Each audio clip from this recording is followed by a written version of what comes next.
Buenos días, estimados estudiantes de la institución educativa particular El Triunfo.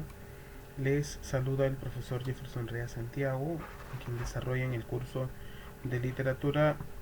Bienvenidos a esta semana número 8.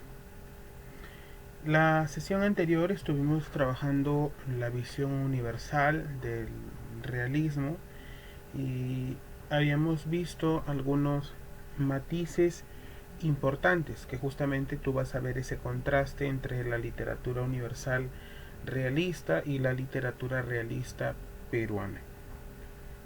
Hay que señalar que Manuel González Prada y Clorinda Matos de Turner, que están en pantalla, van a manifestar esta visión realista desde un punto de vista radical, acusador, un carácter nacionalista y un espíritu antirromántico, ¿no? negando los aportes y, y sobre todo el punto romántico que también en el Perú lo hemos visto.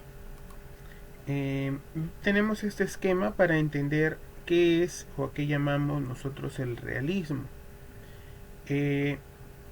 ¿Cuál es el contexto en el que este surge, ¿no? Lo hemos visto desde 3 puntos, ¿no? La crisis de la riqueza, llegan los adelantos y 2 maneras de pensar y sentir.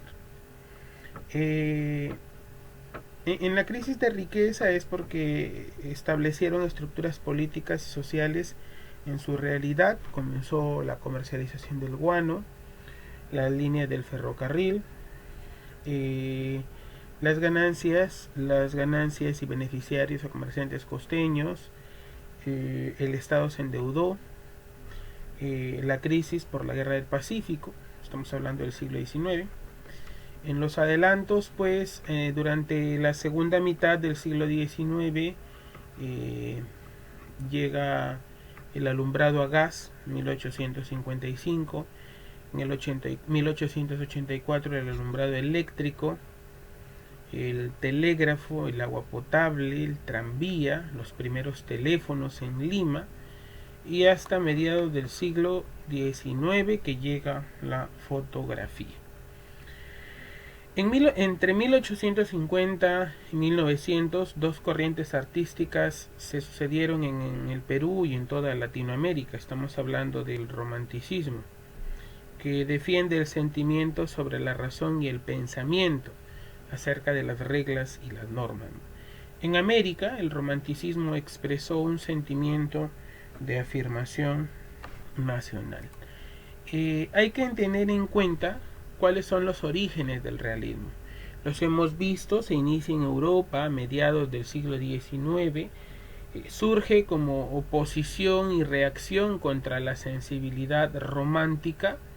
Los románticos habían visto que los sentimientos, la subjetividad, las emociones eran un punto importante para plasmarlo, pero el realismo o los realistas van en contra de toda esa corriente, ¿no? Entonces los realistas o los autores realistas prefirieron que los personajes se manifiesten o expresen cómo es que ellos vivían en su entorno social real. Entonces van a manifestarse en una escritura, en una observación minuciosa, observar su convivencia, su comportamiento, sus problemas cotidianos. En el Perú se desarrolla a fines del siglo XIX, ¿no? Y tiene 3 características. Recibe la influencia del realismo francés. El realismo francés tenemos a Stendhal, a Gustave Flaubert, a Honorato de Balzac. Muestra interés por la realidad circundante, la realidad que nos deja atónitos frente a lo que al hombre sí le ocurre, y propone ideas y propugna la regeneración nacional. En principio, ¿qué es lo que se va a desarrollar en el realismo peruano, ¿no? Dice en la alternativa C, principales subgéneros del realismo peruano.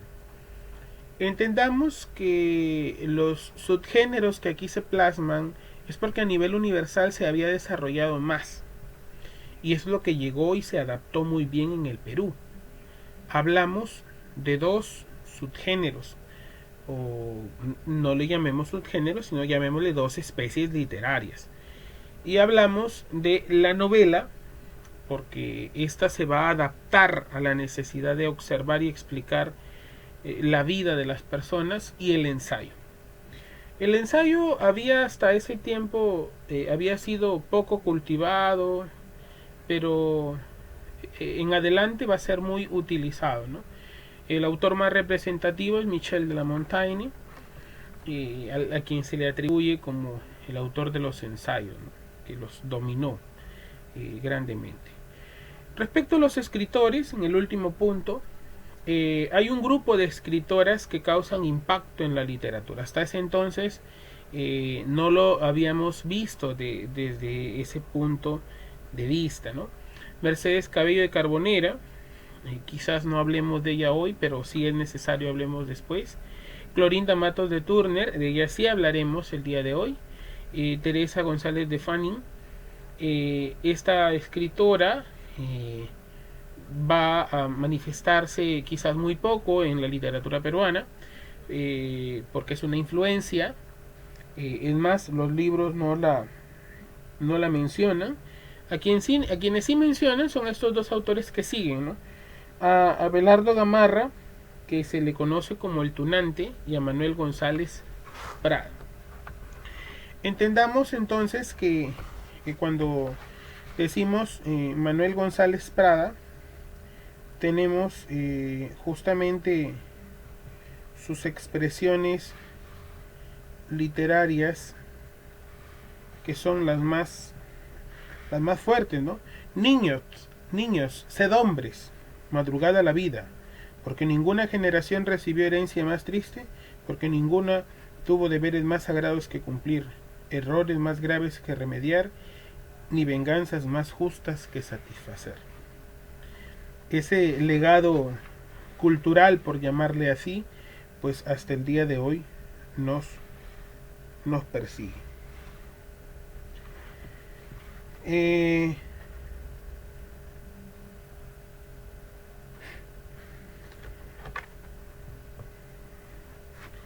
Bien, entonces ahora trabajemos a los escritores realistas peruanos. Vamos a trabajar dos de ellos en esta oportunidad. El que está ya en pantalla, que es Manuel González Prada, con su obra Minúsculas. Pero no es la única obra, ni es la más importante tampoco. Tiene páginas libres. Este autor, lo vamos a ver a continuación, se le conoce como el apóstol de la muerte, en sus seudónimos más conocidos, o el sibarita, o el anticristo, ¿ya? Estos tres seudónimos lo acompañan. Entonces, este autor va a reivindicar la figura del indio, y vamos a verlo de parte de su biografía, ¿no? Este autor nace en Lima en 1844 y muere en 1918. Denunció la responsabilidad de la Iglesia en las injusticias, condenó los privilegios de las clases acomodadas. Por eso es que a él se le conoce como el anticlerical o el anticristo, porque representa el anarquismo en el Perú. El anarquismo en el Perú.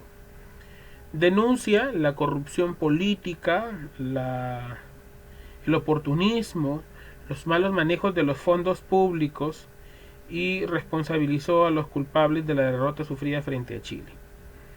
Como lo mencioné, pues va a reivindicar la figura del indio.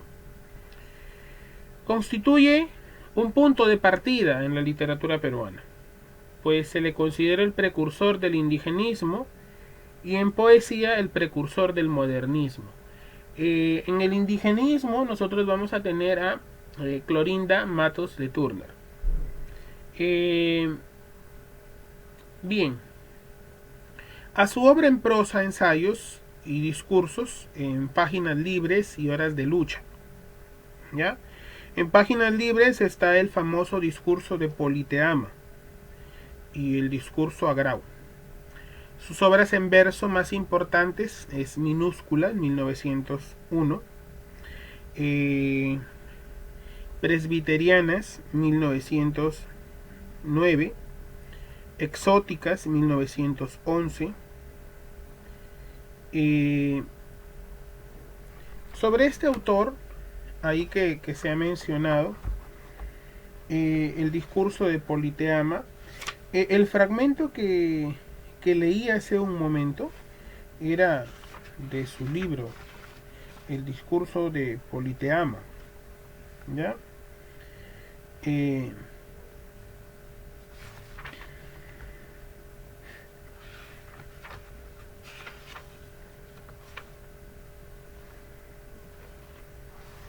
Inicia así, ¿no? Los que pisan el umbral de la vida se juntan hoy para dar una lección a los que se acercan a las puertas del sepulcro. La fiesta que presenciamos tiene mucho de patriotismo y algo de ironía. El niño quiere rescatar con el oro lo que el hombre no pudo defender con el hierro. Los viejos deben temblar ante los niños porque la generación que se levanta es siempre acusadora y juez de la generación que desciende. De aquí de estos grupos alegres y bulliciosos saldrá el pensador austero y taciturno. De aquí el poeta que fulmine las estrofas de acero retemplado.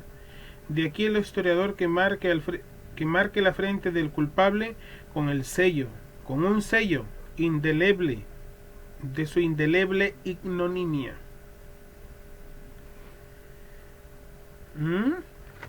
Cuán rígido, cuán fuerte el mensaje de González Prada. Hay que entender que la siguiente escritora, que en este caso es Mercedes Cabello de Carbonera, ¿no? Su obra más importante es Blanca Sol. Justamente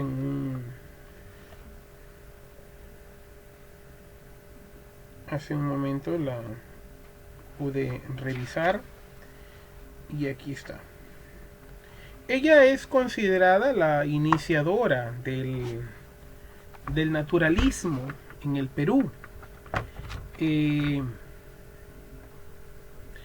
Escritora moqueguana,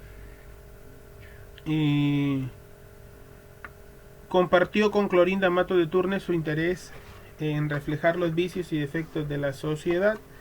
Sus novelas abordaron hechos o costumbres como en Blancasol de 1889, El Conspirador de 1892. El Conspirador está dedicada o está escrita contra Nicolás de Piérola, y ella pues entendamos que el naturalismo lo desarrolla Emilio Solá y va a seguir esa tendencia, ¿verdad?